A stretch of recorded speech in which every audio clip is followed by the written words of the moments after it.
I'm Cathy Jo Smith, and I want to tell you a story today about bagpipes. But I don't want you to be thinking of the Highland pipes with their big outdoor voice and it to play standing up. It's meant to call warriors to battle. But this is a tale about the Irish uilleann pipes or elbow pipes that are made to be played sitting down. They have a softer indoor voice and a wider range, and they are made for dancing. Now, Seanín may not have been the worst piper in all Ireland, but he was certainly one of County Clare's main contenders for that honour. It wasn't that he didn't practice. His poor mother could tell you he practiced for hours on end. But he really didn't have the memory that a true musician needs for a lot of tunes, and he really didn't have the talent. Now, some people would say that they were trying to be kind, and they would say it was the old pipes that he used that would cause the wheezing or the off notes now and again. But the truth is, it wasn't the pipes, it was the piper. However, sometimes bad music is better than no music at all. And if you were having a party and couldn't get anyone else, you could always count on Seanín. And he wouldn't charge too much. He knew what he was worth. But he would come out cheerfully because he always followed his mother's line of never say no if you can say yes. Don't be tight-fisted if you can be open-handed, and never turn down the chance to help someone in need. Well, this particular night, it was right around midnight, and Seanín was coming home from a party that he'd been playing at, and under a full moon on a clear night. And he had to walk by a fairy fort. Now, a fairy fort can mean several things, but in this case, it was a circular ruin of an old building that had been abandoned for centuries.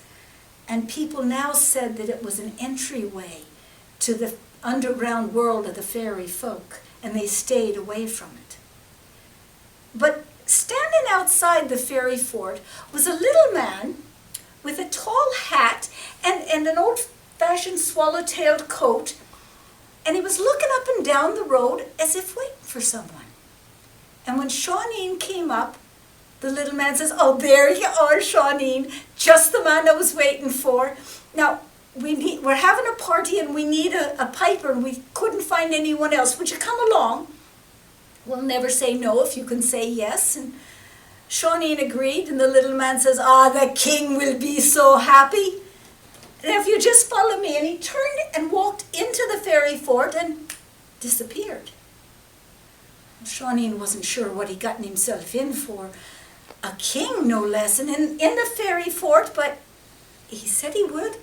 And so as he stepped in to the fairy fort, suddenly he found himself in a large wooden room with torches along the walls, and there were fine tables all filled with good food and drink, and people sitting around them in silks and satins and fine clothes, and the little man walking down the center up towards this raised dais, and sitting on that platform were these two finely carved chairs, and in them what had to be a king and a queen.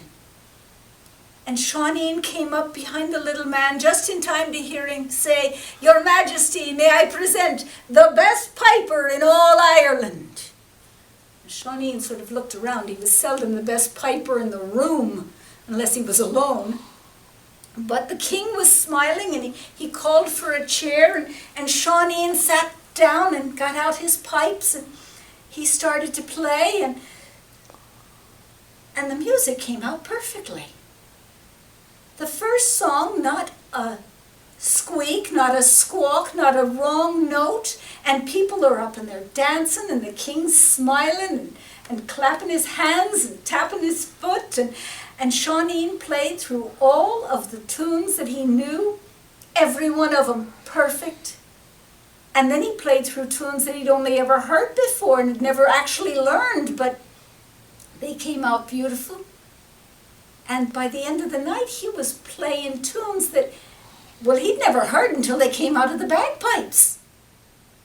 And then, when it was all done, he heard another sound he wasn't familiar with. People applauding him and saying, "Mahoo, good on ya." And the king himself said, "Seanín, you are indeed the best piper in all Ireland. Now before you go, I've something for you to take with you." And a little man came out, and he had across his arms a red velvet bag.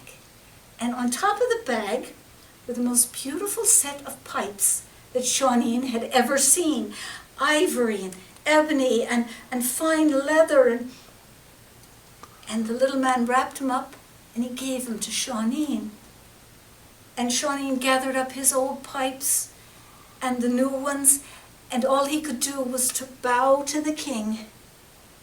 And then he turned and followed the little man back out of the room, and as soon as he stepped across the threshold, he found himself outside the fairy fort and a rooster crow in the morning. Well, Seanín rushed home just as fast as he could, and he told his mother about what a wonderful night he'd had and how amazing it had been. And he brought out the pipes. He said, "Oh, look at these, Mother, they're gorgeous." And he started to sit down and strap them on. And she says, "Now be careful, Seanín. Fairy gifts are seldom what they seem." But he says, "Oh, wait till you hear. They've got to be, they're as beautiful and sound as they are in looks." And he started to play, and imagine, if you will, an entire barnyard full of turkeys and geese and ducks and chickens, all making the worst noise they possibly could. Throw in a couple of cat fights and maybe a devil or two, and you have an idea of the sound that came out of those fairy pipes. And Seanín pushed him away. He says, "But Mother, I played beautifully all night." He says, "Seanín, dear, pick up your old pipes. Try it again." And he got out his old pipes and he strapped them on and he started to play. Every note perfect. Every tune his mother could ask for, he knew how to play. Now what became of those fairy pipes? Well, that's a story for another day. But Seanín never did lose his ability to play his own pipes beautifully. And when people ask, "How did you become such a good piper after all these years?"